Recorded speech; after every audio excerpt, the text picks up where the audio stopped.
Your bank account is lying to you. I'm serious.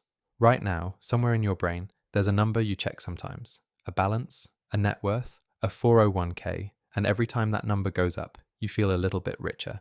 But that feeling is fake, because the number doesn't matter. What matters is something almost nobody calculates, and almost nobody talks about. And once you understand it, you'll never look at your money the same way again. It's called real return, and it's the single most important number in personal finance. In the last two videos, I showed you two opposite forces.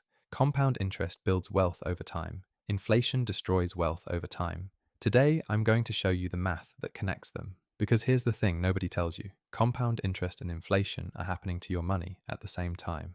Every day, every year, your money is growing and shrinking simultaneously. What actually determines whether you're getting rich or staying broke isn't either one of those forces by itself. It's the difference between them. Let me show you what I mean. Say you put $10,000 in a high-yield savings account that pays 4% interest. After 1 year, you have $10,400. The number went up. You feel responsible. You feel safe. But during that same year, inflation was 7%, which means everything you wanted to buy with that $10,000 now costs $10,700. You ended up with $400 more in your account, but the world charged you $700 more. You're down $300 in actual purchasing power. You got poorer while feeling like you were getting richer. This is the trap. This is why people who do everything right by their parents' rules still feel like they're falling behind.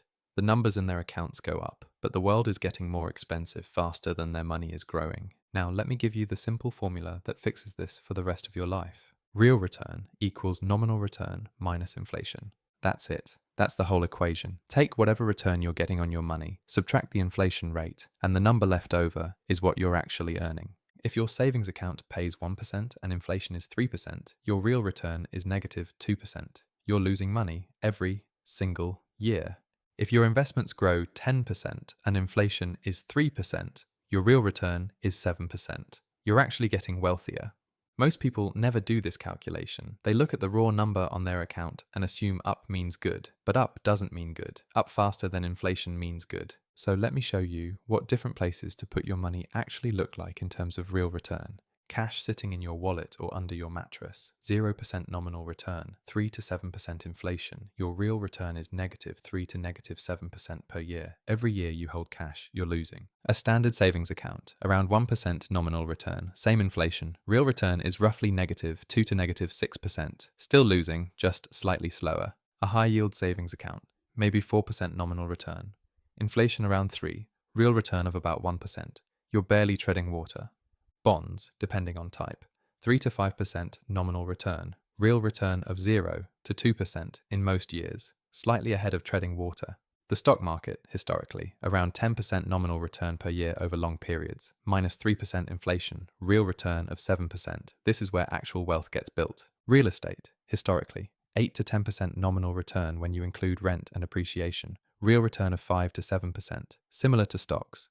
Notice the pattern. The safe stuff that everyone tells you to do, the savings accounts, the cash buffers, the CDs, all have terrible real returns. The risky stuff, the stocks, the real estate, the businesses, are the only things that actually grow real wealth over time. This is why your grandparents who bought a house and held stocks ended up rich, and it's why your friend who's been responsible and saved every paycheck into a savings account for 10 years feels like he hasn't made any progress. He hasn't. The math says he's actually fallen behind. Here's where it gets really interesting though, because once you know the formula, you can calculate something most people never think about, the real return on your life. If you're earning a 6% raise every year, but inflation is 7%, you're getting a 1% pay cut while feeling like you're making more money. That's why your friends who got promoted 5 years ago still feel poor. The promotion was nominal, the pay cut was real. If your house went up 20% in value over 5 years, but inflation was 25%, your house lost real value. You're not richer because of the housing market. You just feel richer. Real return is the lens that cuts through every illusion the financial world creates. Once you see it, you can't unsee it. And it's why a small percentage of people get genuinely wealthy while everyone else runs in place. So what do you actually do with this? First, calculate your own real return. Look at where you have money. Look at what it's earning. Subtract inflation. If the number is negative, you're losing. Move it. Second, accept the uncomfortable truth. Safety has a cost. Cash and savings accounts feel safe, but they guarantee you lose real money every year. The actual safe move long term is owning assets that grow faster than inflation. Third, stop checking your nominal balance. Start tracking your real growth. Use an inflation calculator if you have to. The number that goes up on your bank app doesn't matter. What matters is whether you can buy more next year than you can today.